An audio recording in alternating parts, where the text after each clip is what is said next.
Yes, guys. Thank you for listening to the Bridge to Buctober podcast, where we talk all about them Pittsburgh Pirates and that. My name is Josh. Today is August 1st. The trade deadline is over. The smoke has settled. The Pirates were active. And that might be the nicest thing that I'll say. This is fine. I'm bummed out. Yeah. All right. This is I guess good morning. Yeah, it is a good morning there, little man. We're going to get into this, and I didn't do a show yesterday after the trade. Wednesday, I guess it's worth it to say somehow, which feels like ages ago in the baseball time. The Pirates swept the Giants in San Francisco. And it feels like you should be excited, right? But then the trade started. The trade deadline that we were waiting for. We're going to try to talk through these and essentially just talk about each trade and kind of break it down. And you know that I am always going to try to take the fairest take I can have, the most level-headed. That's my attempt at this. So I'll do benefit of the doubt comments. I will probably get upset and say something that you might think is outrageous. I may back that off. All I'm saying is that we do this podcast and we say we are, this is a fan podcast. We are fans of the Pirates. And so we allow room for this sort of thing, right? I can be wrong. I can let a little emotion get in the way. I don't have to be. I know I'm a stat guy, but it doesn't all live there, right? There are people involved in humans, or as my kids say, humans. The whole picture goes into this, right? So I'm literally saying that at the beginning to say this dude's off his rocker. I might be at moments. I don't know how long I'm even going to do this because I had trouble trying to parse a show to say, I want to cover this. And then I only want to spend this much time. Not that I do that, but I was trying to say, let's try to just spend time on this. There are days I come into this say I'm going to go short. There are days I come into this saying I got a lot to talk about. And that sort of thing is just saying this up front. So we can go through this deadline, this trade deadline, which really there's trades and then there's non-trades. And then there's quotes to talk about. Maybe the advantage of waiting a while to do this is maybe there. It's not gut reaction, which may limit some of the crazy comments that you might call crazy. But anyway, let's talk about it. It all started with the Ke'Bryan Hayes trade. And just to set up the conversation, Hayes was traded to the Cincinnati Reds for shortstop Sammy Stafura and whoever they were going to get for left-handed pitcher Taylor Rogers. I think it was pretty clear to just about anyone who looked at this trade that Taylor Rogers, whose contract expires at the end of the year, this essentially made this a 3-team deal, except the Reds weren't going to be involved beyond this. So they just send this to you and we're done with this. They also sent some cash for that apparently. And then now the Pirates can focus on Taylor Rogers and moving him for somebody else. That happened right before the end of the deadline. And I'm not going to even pretend to try to pronounce that name. I don't care either. So they traded him to the Cubs for somebody. I'm pretty sure he's in single A, maybe not even that far. I have no idea. And that might be a theme. So let's talk about Ke'Bryan Hayes. I have been telling Jake off of the pot, like, they have to trade him. And I know that my last show was quite literally about the value of Ke'Bryan Hayes and the fact that he is worth that whole contract in just the defense. And he made incredible plays, and he's a baseball smart guy, high baseball IQ. All those things are still true. I live in Central Ohio. I have a bunch of friends who are Cincinnati Reds fans. And of course, what are we getting? And I told him he might be the best third baseman I've ever seen play this game. And he can't hit. I mean, it's just that simple. But he is that good. Now, I've watched a lot of Ke'Bryan Hayes, right? So somebody who lives in St. Louis who's watched a lot of Nolan Arenado would tell me I'm crazy. And that's fine. Nolan Arenado is definitely on that list. I'm not even pitting the two against each other. I'm saying who I watched. And when you look at the numbers, at least right now, it's not even close. Since his first full season, 2021, Ke'Bryan Hayes has 88 defensive runs saved. I had somebody tell me, I can't believe that you would think he's the best. Maybe Manny Machado is the best. Manny Machado has 9 in that same time frame. The next highest third baseman with defensive runs saved to Ke'Bryan Hayes is 55. He has 88. Outs above average, 60 something. And the next one is, I forget that number. The next one is, it's not quite that big of a gap, but it's close. 42 to 29 or something like that. I don't remember what the outs above average. Either way, it's a landslide. It's not even close. It's not even close. Almost double the player that the next best, which is Ryan McMahon, on the defensive run saved. It's wild. So why does he have to be traded if I like him? Oh, to be honest with you, like, this is just the player. This isn't even, there are guys we like, Kutch. We like Kutch. Ke'Bryan doesn't have that for me. Obviously, I enjoy watching him play. I would pay a ticket to watch Ke'Bryan Hayes play third. You know what I'm saying? Like, he's that good. We all just wish he could hit. But the whole reason that you trade Hayes is because, first off, super affordable contract. I've talked about this before. One WAR on the free agent market is worth $8 million. He's already surpassed that. So, or at least he's close. Now I forget. And then it depends on whether you're doing B WAR or F WAR and whatever. I'm a baseball reference guy. I think we know that. But who cares? Wherever you get your numbers. He's worth the contract, just defense alone, no matter how bad his offense is. However, he's hitting with runners in scoring position right now. You talk about a team that's maybe in a playoff push, that could be important. So maybe Hayes has some value there. Spoiler alert, he hit a 3-run homer to start an 8-run rally for the Reds to tie the game. They were down 11-3. He made an error in that game too. Once again, these guys are humans, and they're getting traded is not easy. I don't care who you are. I don't care if you wanted it or didn't want it. Being traded is not easy. And to go out there and to hit a home run in your first game there, I mean, sometimes this stuff happens when everything's a whirlwind and you're maybe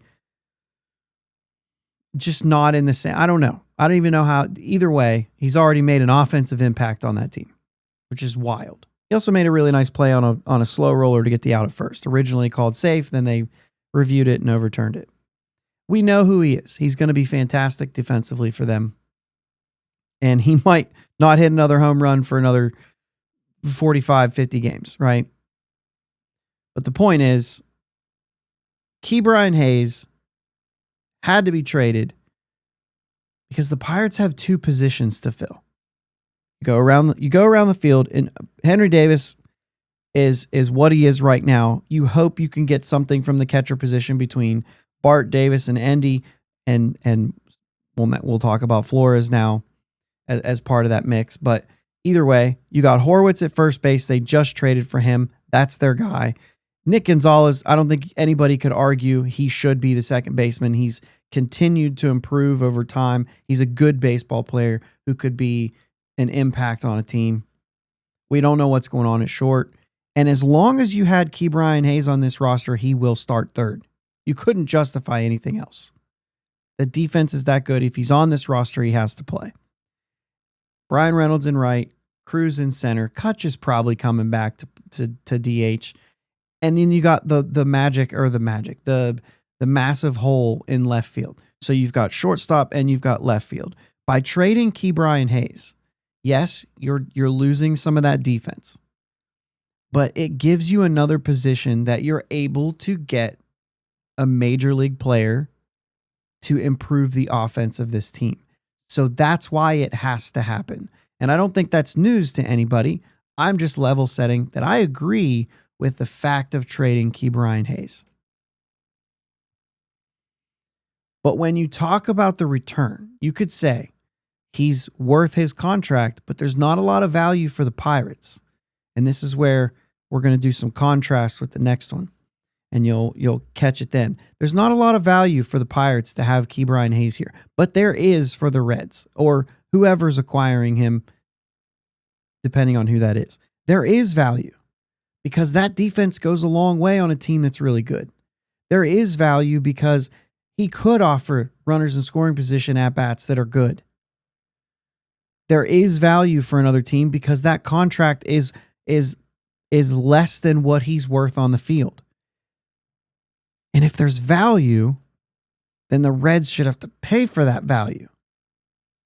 That's all I'm saying. More valuable for them than he is for the Pirates. And yet we get Sammy Singaway coming back as the return and then a reliever to flip who we got a nobody in return for him. So essentially, we got nothing. We sent Ke'Bryan Hayes away. He was DFA'd, which a lot of you would probably say that's fine. We got anything. I think that's crazy. They set out to improve the 2026 team. They cannot, absolutely cannot push this further. They have to do that. They've got what could be a crazy good starting rotation. They've had a strong bullpen lately, right? And then they just haven't had the offense. You have to be able to acquire players that are at least close. And this is one of those times where I actually would have been okay with someone like Nick York. He would make sense. Yes, he might not be crazy, like impact player that's really going to make. I just wanted somebody closer, somebody that you'd be able to see, a Cam Devaney, somebody that you could give an opportunity to. For someone like Ke'Bryan Hayes, first off. You traded with the Cincinnati Reds. What happened? Like, why not Christian Encarnacion Strand? How did that not happen? How was that not talked about? I know. Oh, it's another project. He's got power. He has power. And they're done with him. They've got Hayes. They've got Marte, who they've just moved to the outfield, but Noelvi Marte could play the same thing that CES does. Spencer Steer's been playing a lot of first base. They've already got that locked up, and he's been good. And Sal Stewart just got promoted to AAA this year, and he's the next best thing. And he's a third base prospect, second base guy. And I mean, like, what do you're going to pass up CES. So just send him in this deal. Let us deal with him. That at least would have said there's power potential here. Maybe change of scenery can make something happen with a guy like this. Maybe not, but it's a better chance than Sammy Single-A. That's all I'm saying. No offense to Sammy Stafura. Right? No disrespect to Sammy Stafura. But the point is, that's not what this team should have even been looking for. This was a dump. Clearly, this was a dump. Ben Cherington had comments on it. We've learned a lot during the period of time since the contract was done. We've learned a lot about other players in the organization. We've learned a lot about Key. And again, as we thought clearly about what gives us the best chance to build a team in 2026 that's better and wins more games, we got to a point where we decided the combination of talent we get for Key, the opportunity that opens up for other players that you didn't acquire, and the opportunity that it gives us this offseason to reallocate some of those dollars into other parts of the team added up to a trade making sense. But you didn't acquire a player to do anything about it. And even in that comment, even in that situation, let me get the name here. So I'm going to mess it up if I don't. I don't have the name. The Post-Gazette wrote it. I don't know if this was Noah or if this was. I have it in like read mode right now, so I don't see that. I don't think this was Noah or Mackie. So it's the other. And for whatever reason, I apologize. I'm not remembering the name right now. Anyway. He also mentioned Triolo in that conversation. Like, Jared Triolo is going to be our third baseman next year. That's what we're going to have. We're not going to improve the offense at all. Probably the only guy that could go out there and be worse than Ke'Bryan Hayes.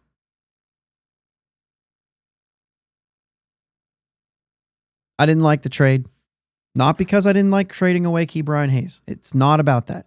It's about the return and how it's just, it had nothing to do with the goal of this team. Let's move on. Caleb Ferguson to Seattle for Jeter Martinez, a right-handed pitcher who's, 18, 19 years old, not beyond single A again. I would say, what else are you going to get? But there were left-handed pitchers that got better than this. There were guys on the market getting traded who were Caleb Ferguson, except without one bad outing just recently and nothing. By the way, Caleb Ferguson threw a scoreless inning in the game that's on behind me. If it's still on, doesn't look like it's still on. I'm turning it off. Caleb Ferguson threw a scoreless inning in a Mariners win tonight already. Both those guys already making an impact on their new team. Not a whole lot to complain about, to be honest with you. I mean, you're not getting somebody close for Caleb Ferguson. His contract was expiring. What do you do with guys with contract expiring? You trade them for guys like this. Trade them for Sammy Stafura. You trade them for Jeter Martinez, right? So let's move on. The big one, I think probably the biggest one, is trading David Bednar to the New York Yankees for catcher Rafael Flores, catcher Egglin Perez, and left fielder Brian Sanchez. They're the two, Perez and Sanchez, far away. Far away. Teenagers, I think. Rafael Flores, on the other hand, is 24 years old, and he just now made it to AAA for 10 games. And they talk about his defensive. Matter of fact, let's go ahead and read this first. Cherington called Flores the headliner, adding he believes Flores can be a strong defensive and offensive catcher. Recently promoted at 24 years old to Indianapolis. The numbers aren't bad. If you look up the numbers, you're going to say, okay, it's not terrible. But you're talking about David Bednar, and we watched closer after closer after reliever, not even closers, getting better returns than this. Like a lot better. Flores was their number 8 prospect. And that's hold on. I'm trying to see where he landed as our number 11. We got our number 11 prospect. We got our number 15 in Perez. Jeter Martinez is our number 23 if you go back a trade. Stafura somehow lands number 7 on ours, except I thought our system was better than Cincinnati's. He was number 9 on theirs, so that doesn't make any sense to me. And then nobody else that they traded for is on this list. They're not a top 30 guy. They're not even top 30 guys on the team they came from. Brian Sanchez might have been, but the Yankees system is no good. So, I don't know, man.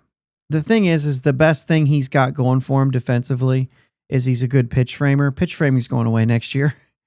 It's not entirely going away, right? You're going to be able to get your strikes that are strikes. That's the most important thing of pitch framing is I want to make sure that if I throw a strike, I'm getting the strike. And so that's not going away.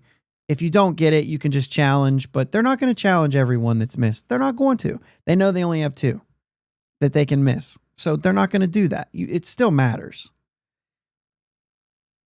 But the rest of his game isn't there. He's going to Indianapolis. He's a catcher / first baseman. If he's not a very good catcher, he's a first baseman. We've already got a first baseman. Could he pass Horwitz up? Sure. If Horwitz doesn't work out, sure. He's 6'4", 232. I mean, sure. Is he a DH? Yeah, maybe. Once Kutch is gone for good, which I would say is after the 2026 season. There's no way Kutch goes into a CBA season and not know what's going on. Next year's going to be it for him. Unless this year's it. Unless this trade deadline changes his mind, which is possible. I talked about Key Bryan and his value to the Pirates versus his value to the Reds. This is the opposite. David Bednar's value to the Pittsburgh Pirates is greater than it will be anywhere else. And part of that is because he's had the seasons that he's had here. He's gone through some stuff here and come out the other side. He's from Pittsburgh and he wants to play for the Pirates. So this is where we are. The value return for Pirate fans was always going to feel just a little low compared to what you thought you were going to get. And he is a relief pitcher after all. He's a closer, but he's a relief pitcher. I would trust him right now more than Devin Williams, but I guarantee they don't. Guarantee they don't. He's going to the 7th inning. They also got Doval. They got 4 closers on their team now. I don't think it'll impact his performance. We know David Bednar is better in the 9th inning and better in save situations. When you put David Bednar out there in other situations, it's not quite the same. The adrenaline, the moment, all that stuff feeds Bednar and makes him better. Well, that's going to be every time you hit the mound for the Yankees, so I think he's going to be fine. But there's got to be a little piece of him. I've already said it once. They're human. There's got to be a piece of him that's pretty bummed out, right? I'm bummed out. Yeah. Yeah. He wanted to be here. To trade him when other closers are getting huge returns for these closers and you get this, like, this is nothing, man. Rafael Flores may never really hit at this level. The other 2, we don't even know if they'll make it to AAA. It is so messed up what they got in return from me. David Bednar's controlled next year, guys. He could have been the closer next year on a team that you intend to win. And now you've basically said Santana's your guy. I'm sorry, man. I don't trust that as much as I do Bednar. See, I said something to a friend of mine who's a Yankees fan about Santana, and they're like, dude, we do not want Santana. Like, straight up. Like, they know. They had him. The value that they're going to put on anybody that comes from the Pirates is going to be low because they come from the Pirates. And they know that you can bully Ben Cherington into getting whatever you want, apparently. He got bullied in the trade with Cincinnati. He got bullied in the trade with the Yankees. Or maybe he didn't. Maybe this was his intent the whole time. Maybe this is exactly what he wanted to do. This is actually the quote about Bednar. We had access to players who were ranked higher. And we did, and we preferred this package. Preferred this package instead of the better players. Also, he says ranked higher, which means they were only looking for prospects. Only. Obviously, every team is going to assess the players a little bit differently. And sometimes that could be different from the public rankings also. Here Ben goes again, talking about his internal numbers. Internal metrics that they always talk about, that they have, that nobody else has. Which seemingly are bad because none of this ever works. It was our estimation and our opinion that this was not just a really strong collection of talent to get for David Bednar, but also the best one that we had access to in this market. In this market, which was a very good market for back-end relievers up until this trade. So what you're telling me is I'd rather get 3 players, 2 of them who will probably never make it. And by the way, that has nothing to do with the players. I'm not even talking about the players. I've barely looked into these players. So this is not disrespect to the players that we acquired, right? All I'm saying is statistically, they're probably not making it, right? There's a lot of minor leaguers. They don't all make it. If they do, fantastic. I am on the record saying, literally, if you make it to the majors, then you made it, period. You're not a bust if you make it to the majors. That's my opinion. You can hold a different one. So all I'm saying is that's why I say that, because you probably aren't going to. It's just the way it goes. And they're saying that they had access to get a better player in return. I don't even know why you would admit this. I don't know why you would say something like that out loud and admit that you intentionally traded for worse players. And that's how you got better for 2026. Rafael Flores is the first guy I've talked about today who will even possibly see time on the field in 2026. He's the first one. And by the way, he's the only one. I guess it's fair. There may be one more, but I hope not. So you're waiting. You're waiting for IKF. You're waiting for Andrew Heaney, specifically. And you're waiting for Tommy Pham.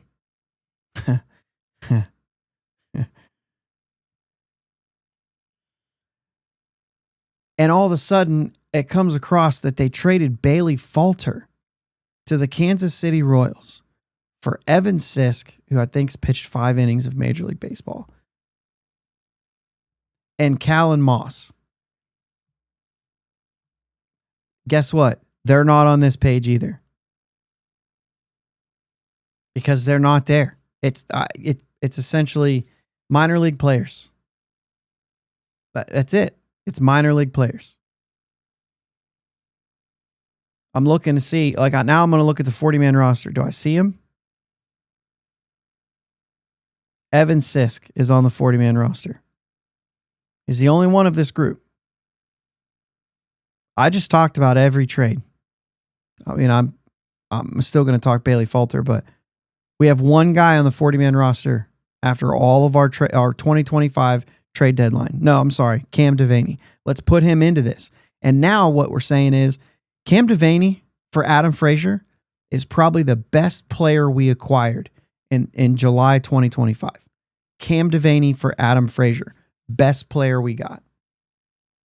A 28-year-old who hasn't made his major league debut yet is the best player we got. Listen, Paul Skeens has been great. He's not. Everybody says, what's he thinking of being on that team? He wants out of there. He doesn't. He's been very good about the fact that he believes in what's going on in Pittsburgh, mostly because he's around pitchers, but he believes that they can be winners. And he's committed to making sure that they are. I can't help at this moment. I can't help but think, what's going through his mind right now? They had an opportunity to do something for 2026. And it might not have been much at this point. Clearing Key Brian Hayes was the only thing they did, but nothing they acquired had even looks remotely like they care about 2026. I've been parsing out, if you've been listening for a while, the rebuild, parsing it out. They're now 2 years behind. I don't see that they're not going to reallocate that money. They're not going to spend that money. They're not going to. We already know that. They're not going to go get 3 free agents on the free agent market. They're not going to do that. So there's going to be more trades to happen. They're going to keep pulling away from what's good in order to try. And if this is their attempt to try to get better, it's not working. None of these guys are already known commodities that are going to just step into the lineup in 2026. And that's what we need. What are we waiting for? We're feeding into the MLB and MLB fans. We're feeding into the narrative that we're not as far along as what we believe we are. Whether that's internally or whether that's us fans that actually pay attention and are fair about it. Not just the ones who like memes, but the ones who are fair about it. When you look around this team and you can say Spencer Horwitz could be okay, right? I talked about this, I think, on Sunday's show where I said, hey, Gabby Sanchez was on a winning team here. He's as good as Gabby Sanchez or better. Could be better, right? We don't know yet. He's still taking his lumps here in his, first full season that was also cut short by an injury. So not his first full season. You know what I'm saying? Gabby Sanchez and Ike Davis was on a winning team as the first baseman for the Pirates. Ike Davis. He's already better than Ike Davis. So Spencer Horwitz is there, and that's fine. I'm giving him a chance. Nick Gonzalez is good. You're not going to get an argument from me. Brian Reynolds should bounce back. We've seen guys like him fall completely off the table. That's fine. But I don't think that's going to happen. I think it's okay to trust that he'll find his way back next year. I think that's fine to think that. He's got enough track record to show that. O'Neal Cruz is O'Neal Cruz. He's going to continue to get better. Dynamic player. We need to see Henry Davis get better. Obviously, catcher's a concern, but we've got the players that should be there. And now we've got Flores. But you have nothing in left field, nothing at shortstop other than Cam Devaney. And Connor Griffin, hopefully he continues this absolutely unbelievable tear that he's on. That's not a guarantee either. If he continues down this road, he'll debut next year. But we don't know that he's going to continue down this road. It's really incredible what he's doing right now.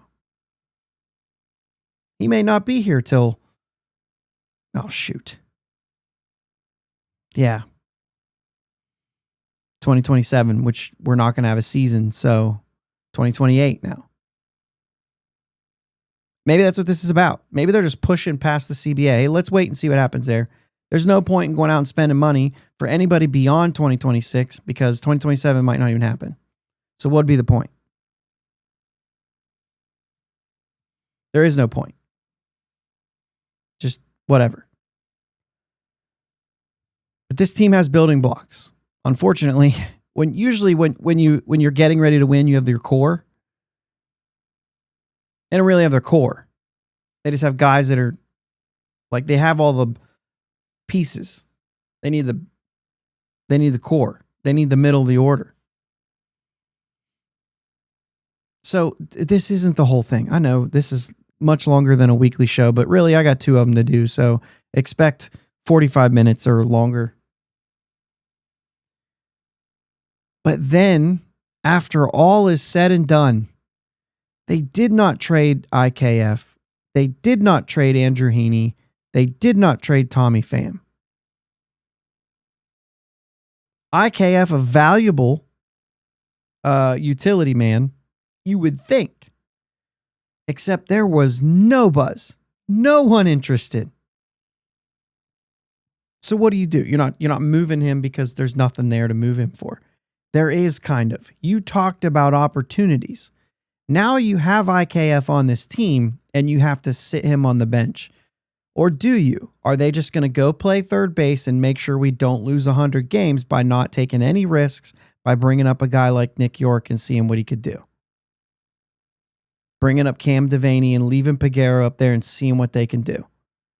I feel like they're just not going to do it. They're just going to put IKF out there. They're going to let him keep doing what he's doing and being a major leaguer. But that's the extent of it. And then you're going to know nothing more going into next year. Tommy Pham, who was actually on a tear, has really saved his season. The most tradable guy on this team, and you couldn't get a deal done? And don't give me leadership crap. We've been down that road before. This guy needs to be far, far away. And here we are. We got to watch 2 more months of this guy. Golly. The only good thing about the end of July was that possibly you didn't have to watch this guy play baseball anymore. You couldn't even trade him. Addition by subtraction. That was Key Brian Hayes. That was Tommy Pham. You couldn't even make it happen. Andrew Heaney, get whatever. You traded away Taylor Rogers that you got. Get that kind of a thing for Andrew Heaney. What is the point? Get the 2 guys that you traded Bailey Falter for Andrew Heaney. Why couldn't you do that? Because Bailey Falter is actually worth more. And then you called him a non-tender candidate. Something that I missed saying. As we look forward to 2026, this is Ben's quote again, it was really looking forward. Okay, what starting pitchers in the organization have the best chance to be a part of that rotation in 2026? And how do we give those guys the best chance to be ready for that? As we look towards that period of time in August and September, we're really trying to set up guys towards going to 2026. We felt the combination of the players we got back and the opportunity it opened up for others made sense.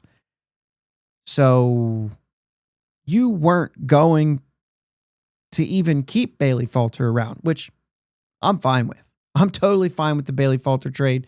I know that there's some people, Jake included, who has started to enjoy watching him pitch. I cannot. It drives me nuts. I can't stand to watch him pitch. I don't know why it's working, which is why I don't like it. It's nerve-wracking and I don't like it. I don't care that they traded him. I would have liked to see him finish out the season at least, rather than Heaney. But if you're gonna create opportunity, I mean, Heaney's going to the bullpen, right?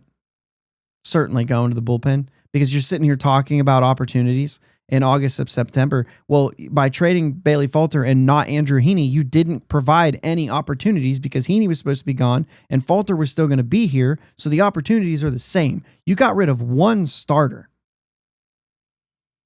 And you've got Ashcraft, Oviedo, Majinski, Harrington, Bubba, Barco. All those guys are looking for opportunities. I just named like 6 or 7 guys. And you traded one starter. And not the easy one to trade. And Andrew Heaney, who you essentially, I mean, they're going to end up DFAing him. That's what it's going to be. They'll probably put him in the bullpen because that's the easy thing to do. To just keep him. You're already paying him. If you let him go, you're still going to pay him. So that's it. I don't know how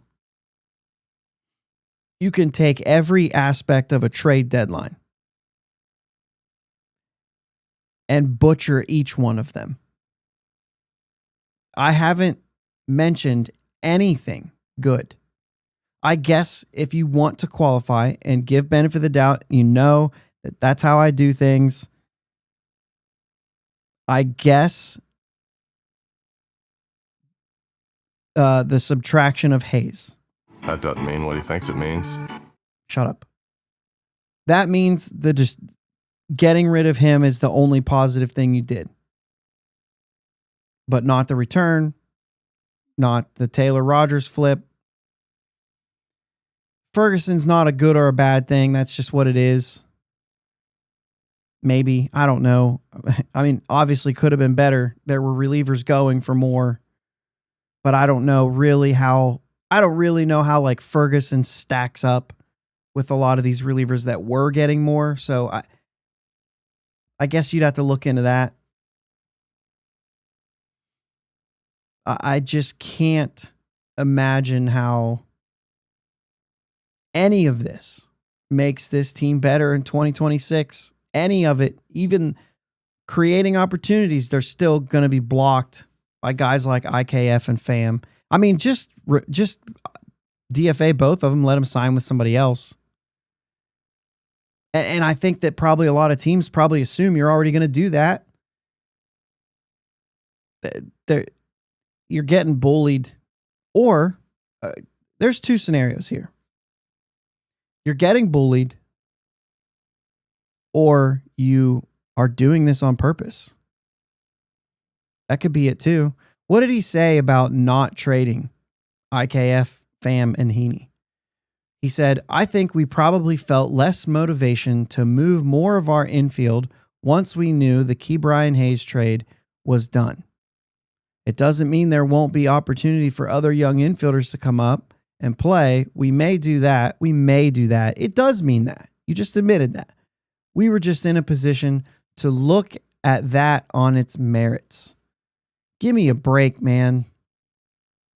These guys are gone at the end of the year. These are the exact guys you trade for lottery tickets, not the guys you did trade. Not Hayes and not Bednar.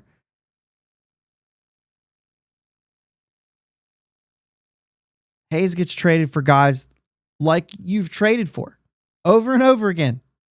All these guys that came in saying like maybe a change of scenery will help.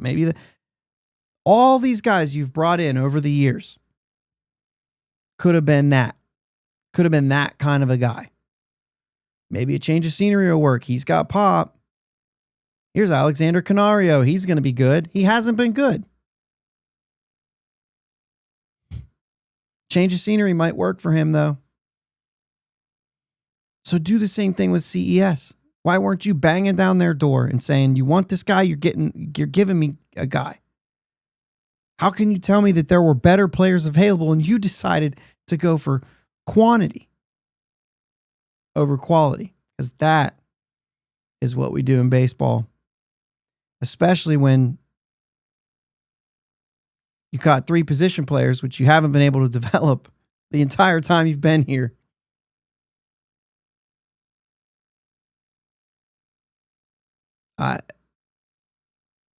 In general, he said, we could have acquired proven major league bats. Absolutely. There were opportunities on the table for us. We could have done it. Just not at a price we were comfortable with. I think we've just got to carry that into the offseason. What are they saying, Skeens? You had a chance to get somebody for Skeens. Well, no kidding. Oh, they wanted O'Neal Cruz. Oh, so no kidding. Don't even bring that up. That's not an opportunity. This light is bothering me. Feel like I can't open my eyes. If you're watching on video, I've been pretty tired the last couple, and I'm like, man, I just wish I could open my eyes more. But this light, I don't know if it's the light's bright or if I'm just tired. I don't know. Either way, this was about as bad as it possibly could have been. In a nutshell, this is as bad as it possibly could have been. You thought this is going to go bad. He found a way to make it worse. I said earlier, there are two things. Either you're getting bullied by the rest of the league because you're just the Pirates. And trust me, I've already heard that argument, as if they're so far removed from anything relevant that we're not even allowed to have good players for somebody to trade for. Like, hey, you're the Pirates, calm down, you're not getting my prospects. Hey, you're the Pirates, calm down, you're not getting anybody who's got any major league experience. You're not supposed to do that. That's not your role here. You're getting bullied and you're falling into it. Or you've done this whole thing on purpose, Ben. You know you're on your way out. You know that you're getting fired. And if you don't get fired, you're probably resigning. So on your way out, you're making sure to sabotage the whole thing.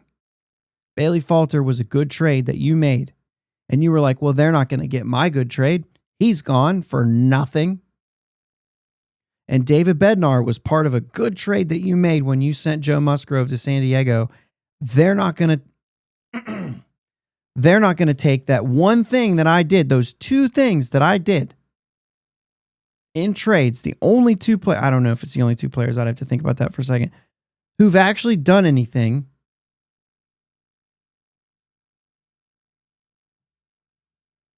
And so you're sabotaging the whole thing. They're making me mad. They almost fired me. I talked my way into it. Now I'm just going to burn this place down. That's what it feels like. It's a complete sabotage job. I don't know if I give him credit to do that. I know that's like a little bit of tinfoil hat. I told you at the beginning of the show that it might go to this place. I told you that there were going to be things that I was going to say that I probably won't think 72 hours from now. I'm just saying. But this is part of emotion playing a part in this whole thing. We've been tracking and following this team. We've been talking about how it's growing. We've been along this process, waiting for them to build a playoff team that we thought was coming in 2025. But once 2024 happened, we knew it wasn't happening in 2025, but it should have. But we knew it wasn't coming into the year because of 2024. And so now you're going to 2026. Yes, we expect you to be able to do it by 2026. You've already got pieces in place. You only have 2 holes to... This offense only has to get to league average. That's it. The New York Mets right now have the flipped record as of a couple of days ago than the Pirates. What is it? 42 and 60, whatever it is. 40 something and 60 something. And they are 60 something and 40 something. It was the same number the other day. And they have good pitching. And it's working for them. And they have a league average offense. And they're 20 wins above instead of 20 wins below.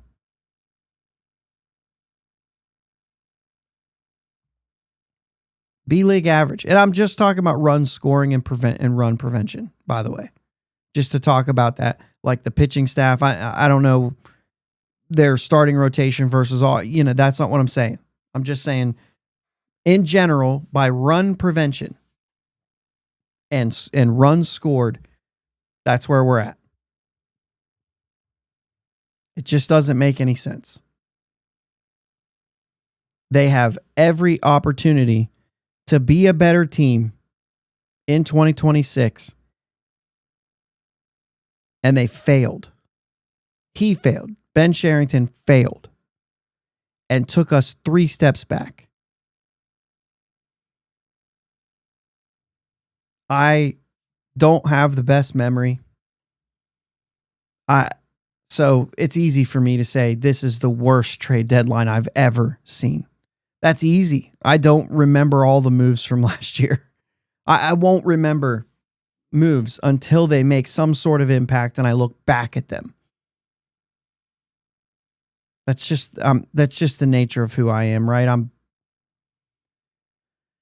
just forgetful in those ways. But that's the point is, I don't think that there's ever been a time that I've actually felt this bad for being a Pirates fan.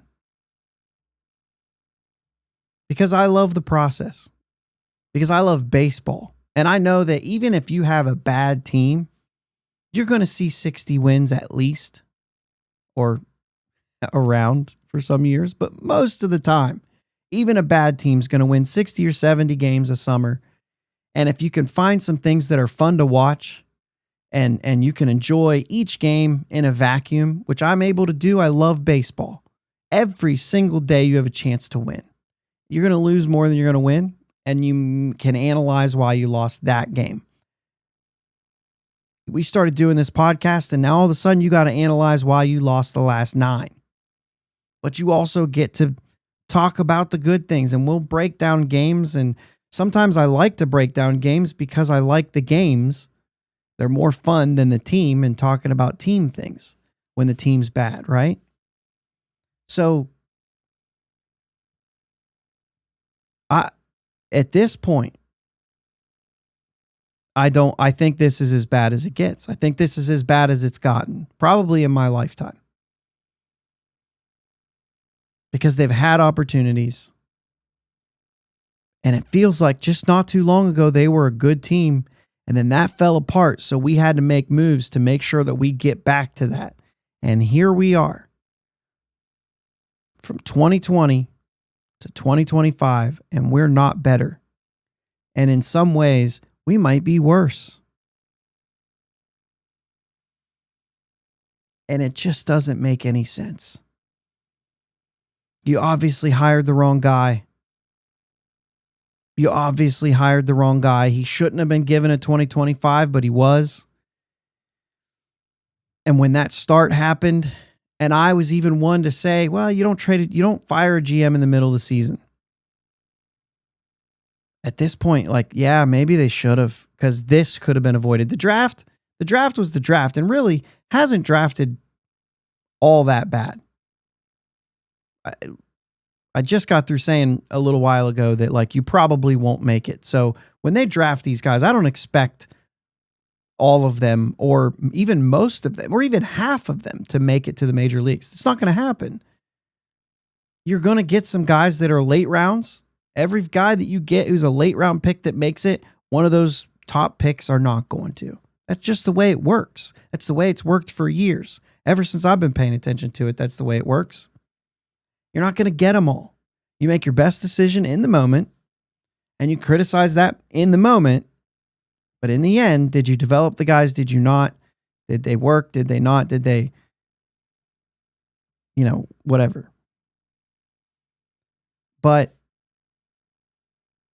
the draft was going to happen, and they've got a guy there, Horowitz, who is speaking into that, and that's why maybe some of the drafts have been even better, and Connor Griffin and the whole 9 yards. He could have handled that. It's a team of people. It's not real, but this right here, if you could have just had anybody else making these phone calls. The thing is we make the statement, I hope they don't trade just to trade. I hope that they understand that, specifically we talked about Mitch Keller. that unless you're getting a major league hitter who's already in the major leagues and an impact bat to play left field, you don't deal Keller, period. You just don't do it. You don't ever trade him for prospects. And it seemed like they were saying that, but they lied about everything else. So why would we believe it? I was so nervous going up to it when I started seeing this. I was like, when I saw the Bednar trade, I was like, I hope he doesn't trade Mitch Keller. Man up with Dylan Lewis from the Yankees or something.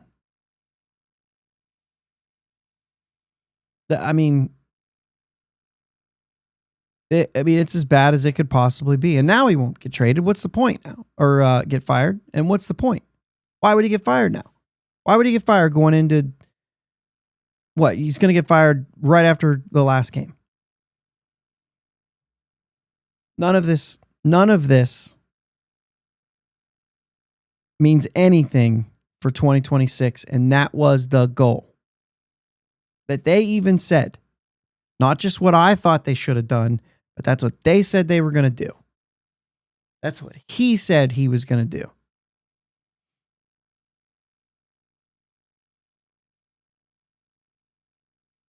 It's hard to think about this and not just be frustrated with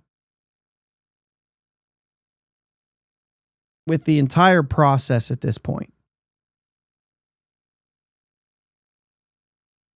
I'm back. I'm really thinking here because I'm trying to be fair. I'm trying to be fair about it. There have been things that have been good. Obviously, whatever development system we've put in place for pitching is better than the Pittsburgh Pirates have ever had. Far greater than anything we've ever done with pitching is happening in this organization right now. It's fantastic. It stops there. The trades are not acquiring good players. There's little to no bats. There are bats, but they're little. Not the bats aren't little. The quantity of the bats are little, are small. However that's worded, it's literally 12:56 a.m., okay? And I'm very long, and I understand that. You've got all weekend to listen to this. We'll be back at it Sunday, but you've got all weekend to listen to this. Break it up into, I'm saying break it up into parts now. If you didn't break it up into parts, you didn't make it this far. I don't even know why you guys even make it this far at this point. I don't know how you're mad enough to listen to me rant and then just nod your head. Or maybe not. Maybe you think I'm crazy. This team was just supposed to get better. MLB deserves better. This historic franchise that should not have the mark that it has on it.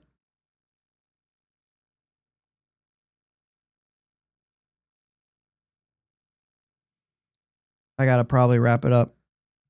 I don't want to. At no point in your rambling, incoherent response were you even close to anything that could be considered a rational thought. My head to explode! In the name of all that is good and decent! No more for today! This is fine. Guys, this has just been a wild couple days for Pirates fans, and it's probably going to sit with you for a day or two. The Pirates have to play a baseball game tonight, and I'm really interested to see how they take the field and what they're thinking, and they're on a hot streak. 8 of 9. 8 of 9 games they've won. They're going to Colorado, where they should win. The last team they should have swept was the White Sox, and they got swept. I'll leave you with that. Good luck, Andrew Heaney. Glad you're pitching today. Thanks for listening to the Bridge to Buctober podcast. Subscribing to your platform of choice is the best way to be notified for new episodes. And now, new episodes every weekday. Remember, live shows with my dad and Uncle Jake are Sundays at 9 p.m. Subscribe to the YouTube channel and join them in the live chat every Sunday.